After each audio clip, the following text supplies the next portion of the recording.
Halo, kali ini kita akan review sepatu running dari Brodo Active. Namanya Brodo Active Inizio.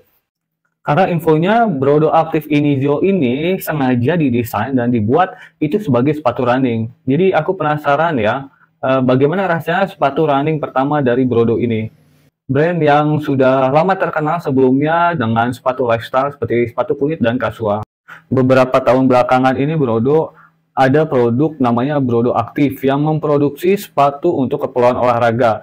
Tetapi baru di tahun 2024 ini di awal tahun dia ada rilis sepatu running, yaitu sepatu running Inizio ini. Sebelum merilis sepatu Inizio ini, Brodo ada beberapa model sepatunya yang bentuknya itu mirip dengan sepatu running. Tetapi sepatu itu tidak dirancang khusus untuk keperluan lari ataupun olahraga, termasuk dari materialnya. Nah, untuk Brodo Active Inizio ini dari bentuk dan material yang digunakan itu dia memang dilahirkan sebagai sepatu running. Setelah dipegang dan melihat fisiknya secara langsung, ini sih kelihatan lebih keren dari fotonya ya. Jadi kesan sporty dan casualnya itu dapat banget. Lalu material yang dipakainya juga kalau dipegang itu terasa berkualitas baik. Sampai tali sepatu yang dipakainya itu kualitasnya bagus setara dengan sepatu dengan brand-brand dari luar negeri. Bagian upper sepatunya ini bahan dari kain polyester yang memiliki banyak sekali ventilasi atau sirkulasi. Seperti terlihat dari tes ini, asap dengan mudah dan banyak melewati pori-pori sepatu. Bahan kainnya terasa lembut di luar dan di dalam juga, enak dipakai di kaki dan terlihat eksklusif, tidak terlihat murahan. Bagian belakang tumitnya juga kerasa empuk busanya ya. Terasa enak gitu ya dia memegang bagian kaki kita itu. Detail-detail di bagian sepatu juga terlihat rapi pembuatannya, termasuk emboss atau pemasangan logo yang kelihatan rapi banget.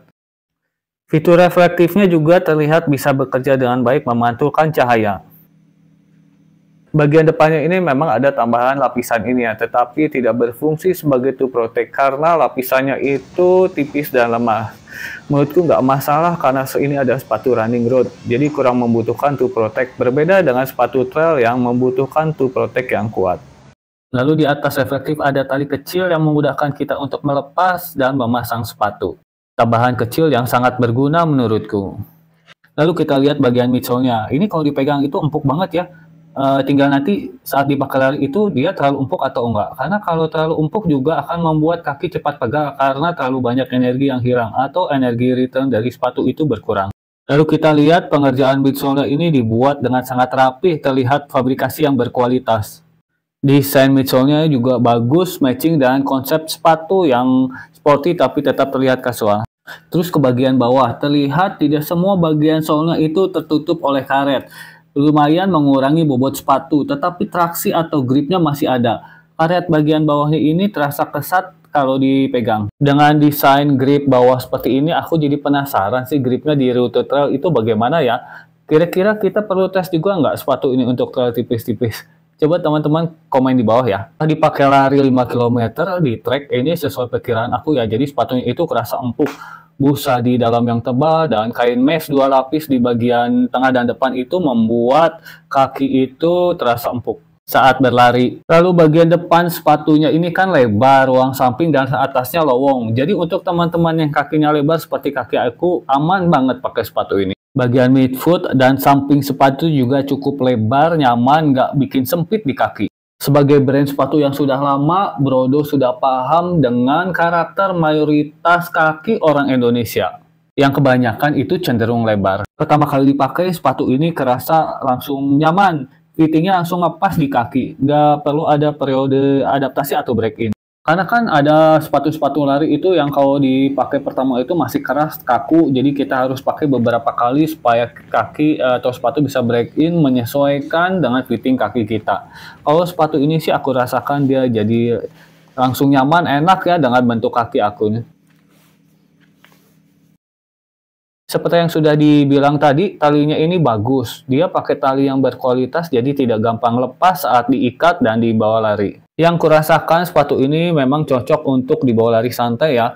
Kalau untuk mengejar kecepatan atau misalnya lari 12 menit sih menurutku kurang cocok ya. Karena ada banyak energi yang hilang di sole atau energi return sepatu ini kurang. Memang biasanya midsole sepatu untuk speed itu kan dia cenderung medium keras. Beda dengan sepatu ini yang empuk. Di hari-hari berikutnya setelah dipakai lari 10 km di rute mix aspal dan beton, sepatu ini terasa masih empuk sama dengan saat dipakai lari di trek karet di hari sebelumnya. Jadi kerasa midsole-nya itu bekerja dengan baik meredam tekanan atau hentakan kaki. Grip sole bawahnya terasa traksi karetnya cukup baik ya, nggak selip. Cuma kurang tahu ya nanti kalau misalnya dipakai di saat lembab ataupun basah dia licin ataupun tidak. Jadi nanti kita harus coba lagi.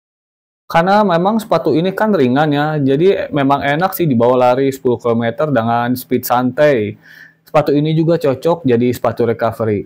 Misalnya di hari sebelumnya kita sudah long run ataupun sudah race. Ini kan sepatunya lebar ya, tapi untuk teman-teman yang kakinya ramping ataupun normal, kupikir masih bisa nyaman pakai sepatu ini. Kaki nggak akan bergeser-geser di dalam sepatu, tinggal teman-teman nanti ikat sepatunya lebih kencang aja sedikit, atau sesuaikan saja cara memasang tali di sepatunya itu ya. Karena sebetulnya ada beberapa tipe untuk memasang tali sepatu agar sesuai dengan bentuk kaki kita. Teman-teman bisa subscribe channelku ini, nanti di video terpisah kita nanti buatkan tutorial memasang sepatu sesuai dengan bentuk kaki. Oke, jadi yang aku suka dari sepatu ini setelah mencobanya lari 5 dan 10 km ya, yang paling utama adalah desainnya yang udah cakep banget lah, keren banget menurutku. Semacam perpaduan kasual masa kini dan sporty. Yang kedua, untuk kualitas pengerjaan sepatu ini dapat 4 jempol dari aku.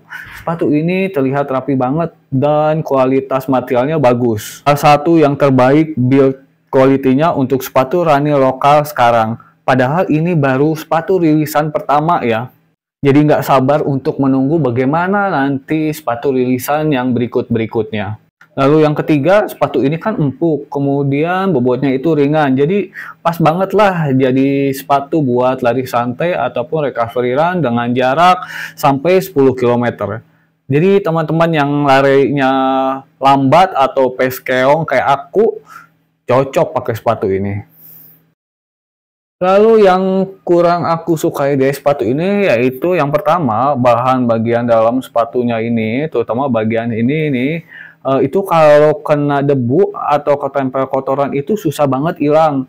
Kalau di kamera memang kurang terlihat ya, tapi kalau di sini itu terlihat kotor agak kecoklatan. Mungkin teman-teman bisa siasatinya dengan memilih warna sepatu yang gelap. Kemudian yang kedua itu aku sayangkan insole-nya kenapa masih pakai model honeycomb seperti ini. Biasanya beberapa waktu kemudian itu dia akan kempes, jadi kerasa banget bedanya dengan awal-awal sepatu dipakai. Karena setelah kempes itu dia jadi kerasa keras mid insole-nya. Berharap sih nanti di rilis berikutnya bisa pakai insole dengan kualitas lebih baik dan bukan model honeycomb seperti ini. Kemudian yang ketiga, aku pikir sepatu ini nanti selanjutnya bisa pakai bahan yang lebih durable ya. Jadi daya tahan atau durability sepatu ini bisa lebih lama. Kesimpulannya, sepatu Brodo Active Inizio ini dengan harga yang ramah di dompet di bawah 500.000, punya desain kekinian yang keren, kemudian sepatunya ringan dan empuk, cocok dipakai untuk lari santai.